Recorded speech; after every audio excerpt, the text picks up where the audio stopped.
গাছটা কিন্তু খুব সুন্দর হয়েছে, কিন্তু সকালে ঘুম থেকে উঠে আমরা একটা লাজনি গাছ লাগাইছিলাম। আসলে গাছটা জোর পায় না, তো আমি দেখবো যে কেন জোর পায় না। আর আসলে আমার বাসার ভিতরে বালু মাটি, তো এই জন্য হয়তো জোর পায় না। তো আমি আজকে গোড়ে মানে গাছের গোড়ে মাটি দেবো আর কি, গর্ত করে মাটি দেবো। দেখেন গাছটা গাছটা কিন্তু খুব সুন্দর হয়েছে, কিন্তু জোর পাচ্ছে না, মানে সাজ নেশার পরও বন্ধ মানে নষ্ট হয়ে যায়। তো ওইটা আজকে আমি মাটি গর্ত করে ঠিক করব, ঠিক করে মাটি দেবো, যে তারপরে দেখবো যে গাছটা জোর পায় না। কারণ বালু মাটি তো, আমি আসলে অরিজিনাল মাটি নিয়ে চলে আসলাম।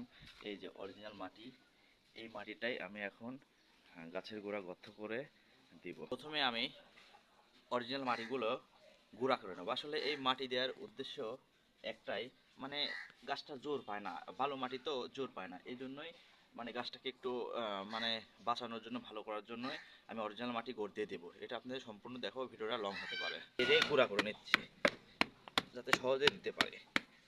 মাটি গুঁড়া করা শেষ, এখন আমি গাছের গোড়ায় গর্ত করব। এই যে সম্পূর্ণ বালু মাটি, এই বালু মাটির জন্যই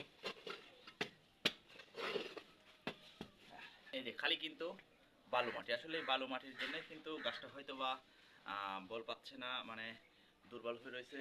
তো এই জন্য আমি এই যে অরিজিনাল মাটি দিয়ে পানি দিয়ে দেব। আমি এখন অরিজিনাল মাটিটা দিয়ে দেবো গাছের উপরে। আমার কিন্তু মাটি দেওয়া শেষ, এখন আমি এই মাটিটা দিয়ে মানে মাটিটা অল্প হয়েছে, এই মাটিটা দিয়ে আমি বন্ধ করে দেবো আর পানি দেবো। এখন কিন্তু আমি পানি দেবো, ঠিক আছে, করে পানি গাছের গোড়ায় মাটি দেওয়া কমপ্লিট হয়ে গেল। আসলে গাছটা অনেক শখ করে লাগানো ভাইয়ার পুকুরের পর থেকে। এই যে সাজনি গাছ, মানে গাছটা হলে পরে আমরাও খেতে পারি, আবার দু একজনকে দিতেও পারি, এই জন্যই চেষ্টা করা। তো সবাই ভালো থাকবেন।